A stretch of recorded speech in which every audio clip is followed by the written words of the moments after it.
This is part 2 of the 4.07 lesson. So here are the notes from the last slide we finished in the part 1 video. Here are some important notes about the thermochemical reactions. Number 1, changes of state contribute to the delta H. So delta H, remember, is triangle H, which is being really picky on my notes. So from now on, I'm just going to write delta H. And remember that that is your change in enthalpy, or in other words, the heat given off or taken in. The second thing, when a reaction is reversible, the delta H of the reverse reaction has the same value as, but the opposite sign of, the forward reaction. So for example, when nitrogen and hydrogen gas turn into 2 molecules of NH3 gas, the change in enthalpy, or the delta H, is negative 92.4.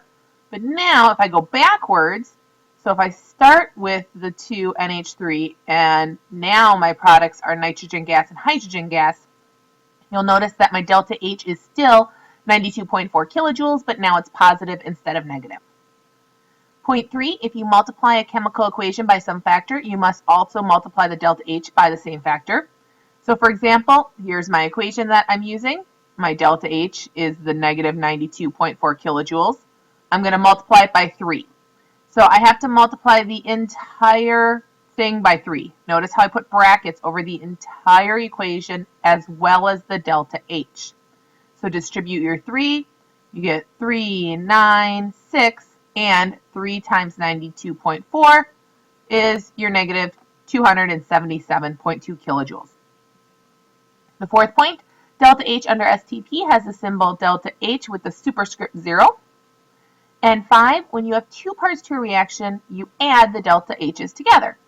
So for example, if I first change hydrogen and oxygen gas into gaseous water, my delta H is negative 484 kilojoules. But then I'm going to do a phase change, and I'm going to change from gaseous water to liquid water. My delta H is negative 88 kilojoules. I have to add them together. So my total change in enthalpy, my total delta H, is negative 572 kilojoules. Okay, so we are going to go through a practice using thermochemical equations. It says, a commercial hand warmer contains 100 grams of iron and warms, according to the thermochemical equation, 4 atoms of iron as a solid plus 3 molecules of oxygen gas yields 2 molecules of Fe2O3, or solid. And the delta H is negative 3,926 kilojoules. The question is, how much heat will the hand warmer produce when all of the iron is oxidized? The molar mass of Fe is 55.8 grams per mole, which of course we could have got off the periodic table. So the first thing I want you to do is make a list of everything that you know. Okay, so from our equation, we know that we have 100 grams, which is our mass. We know the molar mass of iron is 55.8 grams per mole. We know our delta H is negative 3,926 kilojoules.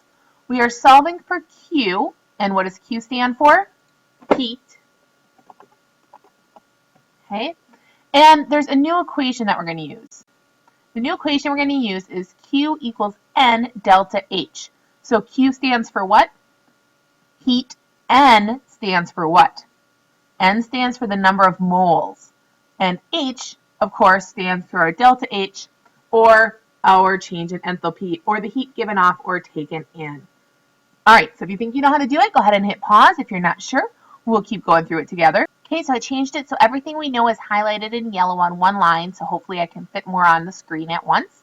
And we're going to convert our delta H in kilojoules into delta H in kilojoules per mole.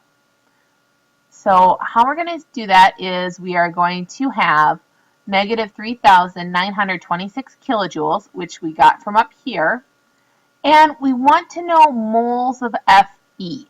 So they wrote down 4. Okay, if you're not sure where that 4 came from, it came from our balanced chemical equation. So in this reaction, we have to have 4 atoms of Fe, or we can also say we need 4 moles of iron. So that's where the 4 comes from. So we're going to change our delta H into how much our delta H is per mole of iron. Since there's 4 moles of iron, we're going to divide it by 4. And our new answer is negative 981.5 kilojoules per mole.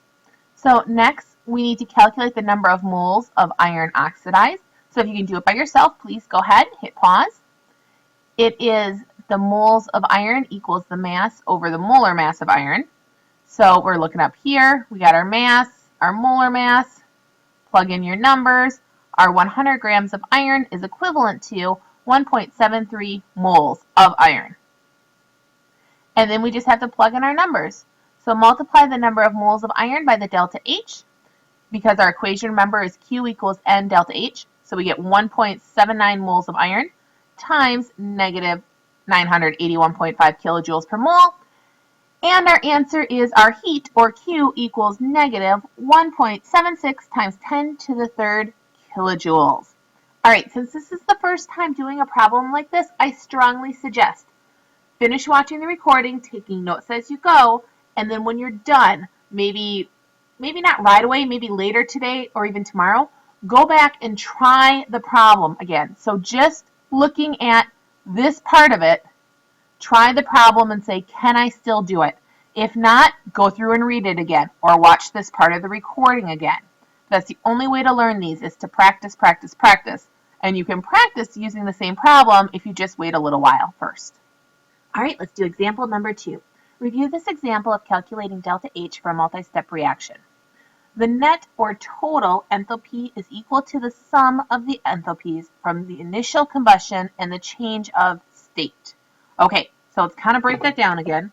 So if I want to know how much enthalpy I have total, it's equal to the sum. So in other words, I have to add the enthalpies of the initial combustion and, or plus, the change of state.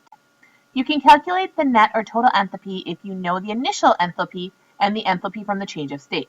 You can also calculate the initial enthalpy if you know the net enthalpy. In other words, there's 3 things. If you know 2 of the 3, you can calculate the third.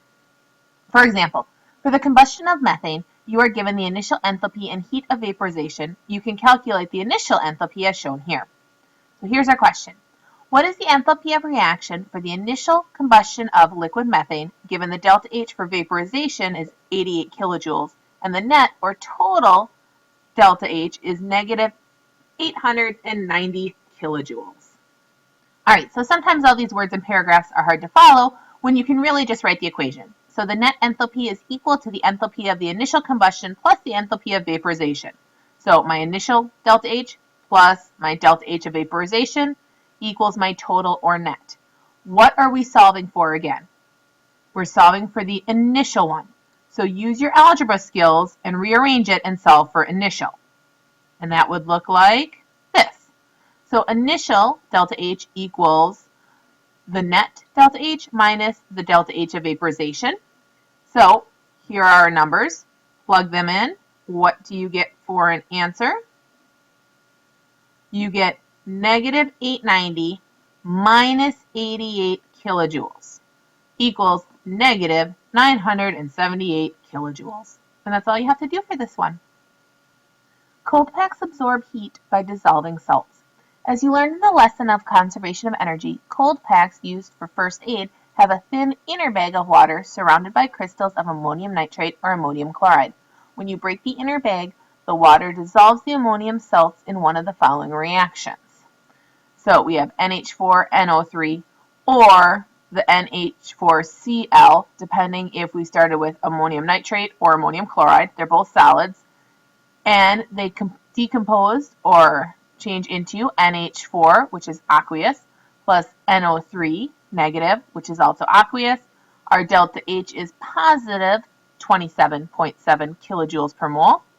Or if we use the other chemical, we get NH4 positive plus chlorine ion.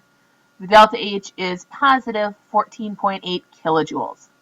The delta H is positive, indicating an endothermic reaction, or heat going in, so it's taking the heat out of your hand and putting it into the reaction, which is why it feels cold.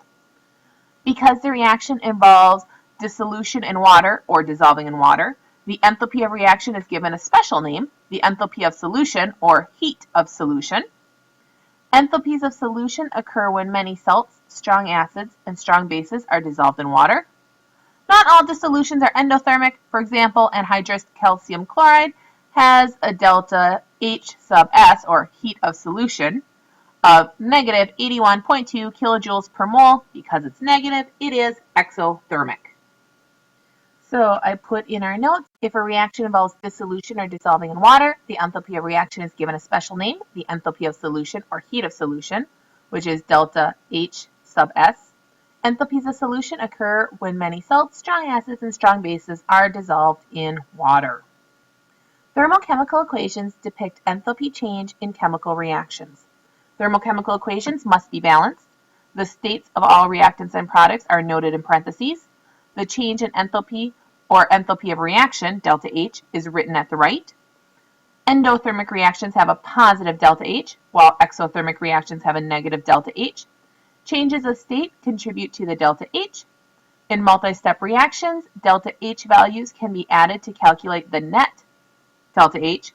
In a reversible reaction, the delta H of the reverse reaction has the same value as, but the opposite sign of, the forward reaction. If you multiply a chemical equation by some factor, then the delta H are also multiplied. Standard conditions are delta H sub superscript 0, 100 kilopascals, 0 degrees Celsius.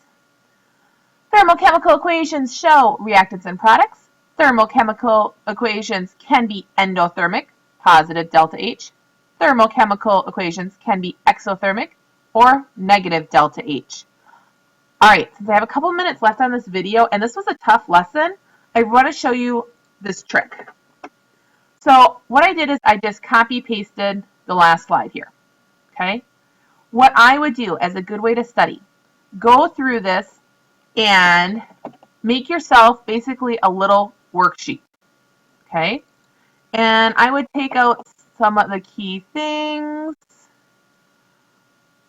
I would, let's see.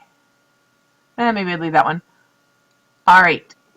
So by taking little blanks here, and then I would look at it the next day and say, okay, can I read through this?